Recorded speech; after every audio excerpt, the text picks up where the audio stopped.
I'm going to show you how to etch a piece of metal using salt, that's kosher salt in this jar, water, a D-cell battery pack with alligator clips, a Sharpie marker, shipping tape, and a couple of strips of metal. And in order to do this, first I have to draw a pattern on my piece of metal. And in order to draw the pattern on my piece of metal, I used a Sharpie paint pen. It absolutely needs to be Sharpie brand, not any other brand of paint pen, because Sharpie brand is totally oil-based and it resists the water in the solution. So make sure you use a Sharpie paint pen for this. Any other sort of paint pen, they tend to dilute and break down and just not work like this does. Once I had my Sharpie paint pen painted on my piece of metal, and you can see I have a pattern painted on here, wanted to make sure that I did it really good and opaque. I let it dry, and now I'm ready to etch. And in order to do that, I have two thin strips of metal that I have bent into this silly little shape. And I'm going to lay one of them on the back of my piece of metal, make sure there's no plastic back there. And I'm going to get some shipping tape.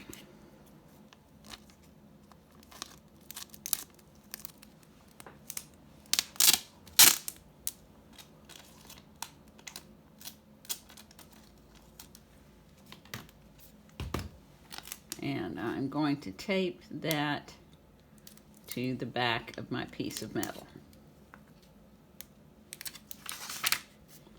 Voila! I kind of seal it on there really nice.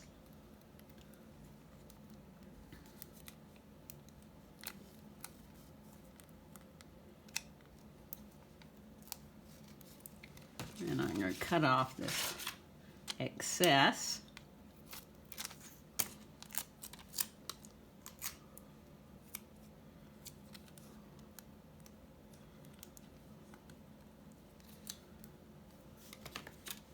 Now I'm going to take my jar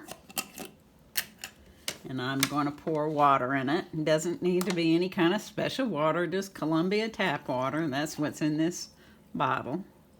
And I'm going to fill up my jar. So about a third of the jar was kosher salt and the rest is just plain water. So now I'm going to hang this on the edge of this jar. Let that salt solution kind of dissolve in the water. I could have let it set overnight. Doesn't really matter that much. And then I'm going to take the other piece of metal and hang that over the edge. You then take the positive clip, which is the red alligator clip, and you clip it on to your piece of metal right here onto the little tab I made. And then I'm going to clip on the black one, which is your negative, onto the other piece. And in a second we should begin to see the little bit of chemistry is going to occur. What starts happening is that bubbles begin to form over here, in which the copper or the brass on this piece of metal will jump on to that piece of metal. Now, I'm going to need to leave it in this salt solution for about minimum of a half hour, but I'm going to leave it in there probably for an hour, and then we'll come back and I will remove the paint from the piece of metal, and that paint is easily removed with fingernail polish or acetone remover. And I'm going to show you with a close-up the chemical reaction that is occurring inside this jar.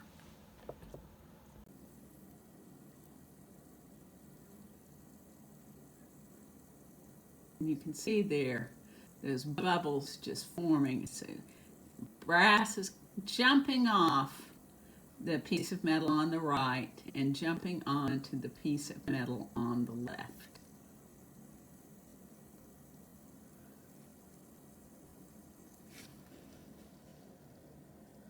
The water will become very discolored. It will take on a copper look to it. And there's no need to throw away the water. You can keep this jar going like this for ages. Using it over and over again. Every now and then you might want to replenish the salt. We have 4 battery packs like this in the classroom. So if you're interested in etching metal, you can take one to your table and etch some metal. It has been an hour, and so I'm going to take this out. I first will unhook the electrodes. I'll reach in here and pull this out. It's pretty disgusting looking when you first reach into that jar. And I'm going to wipe off my piece of metal. And I can feel that there's texture there, but I'll show it to you in just a second. I'm now going to pull the other side out. And you can see how metal has attached onto that other piece. And I'll put the lid on the jar. Okay. Now I'm ready to take some acetone and remove that paint pen.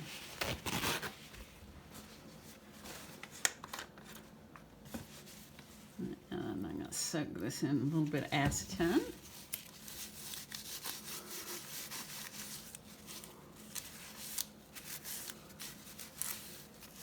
And you can clearly see